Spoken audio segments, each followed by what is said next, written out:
Now, women in Africa are uniquely adept at entrepreneurship.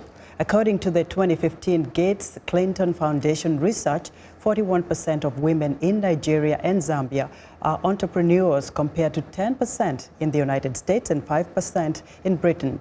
Africa's women also represent 70% of the informal economy and together with the youth population make up the fastest growing and largest market demographic in the world. However, many women-led enterprises are not enjoying significant growth. And joining me in the studio to discuss the challenges women entrepreneurs in Africa are facing in raising capital is Ngozi Bell, an entrepreneur and advocate for small business.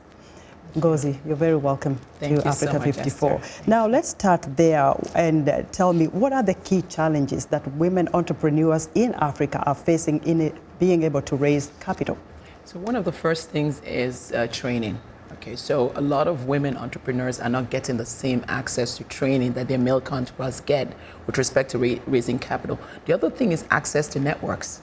You won't believe, even as chatty as women are and as interesting as they are, they don't have the same type of ecosystems that afford them access to people who have capital, whether they're venture capitalists, whether they're private equity investors, or even angel investors. So women are left out of this melee of opportunity where they can get access to capital. So a lot of women tend to rely on microfinancing type of opportunities or peer-to-peer lending, which allows for relationship.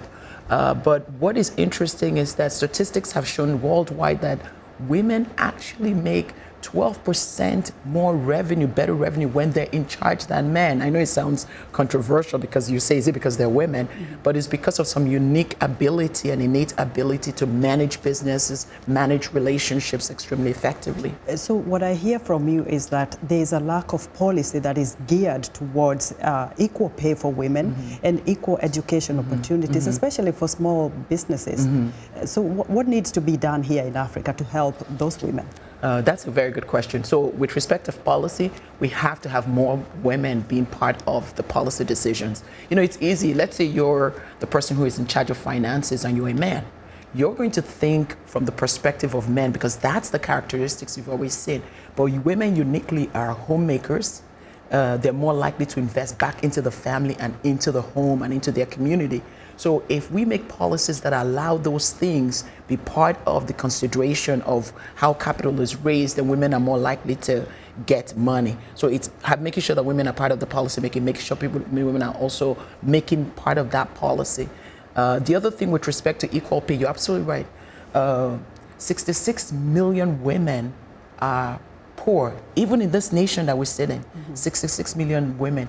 In our continent, 50% of the population are women, and many of them, a high number of them, I think it's about 80%, live under the poverty line. So the other question, Ngozi, that comes to mind is how important is networking, you know, for African women who are doing businesses, whether they are small businesses like hair salons and stuff like that, when you think about, you know, networking within their own countries and even within the continent of Africa in order to thrive?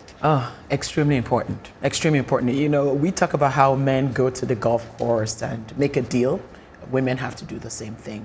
But the thing, though, that is beautiful is that because of the way organizations and corporations are set up today, women don't have a lot of role models. So women have to become their own role models. And I'll tell you an example. One of the things that we're seeing is peer networking, peer-to-peer networking, where groups of women from different walks of life can come together and help each other. So if I'm in the healthcare industry, you're in the pharmaceutical industry, another person is in a small business, maybe they're more with respect to buying and selling, we can gain something from each other.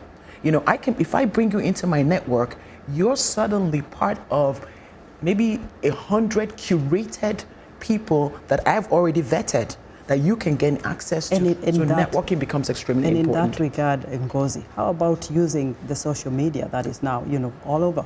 Absolutely. How key would that be? That's extremely important. So you look at many people now with the WhatsApp, you know, many women have their high school WhatsApp. In there are people who are business owners, in there are people who are potential investors, tapping into those relationships and calling those people out to be able to help. The other thing I want to say, Esther, is that women also have to become the investors. one of the phenomena we're seeing around the world, not just in Africa, is that when women are investors, they tend to invest in other women because they understand, one, the capacity and capability of women. They also understand the functionality of how women work and how women lead. The other thing I would say to our men who are investors is invest in women businesses, because you're more likely to get a 12% raise in the success of that business. So those are some of the things that I think that ought to happen to we'll bring more talk to you more, success. Jill. Thank you so much. Hopefully, women get the cue from you. You are an entrepreneur. Ngozi, thank you very much for your insight. Ngozi Bell is an entrepreneur and advocate for small businesses.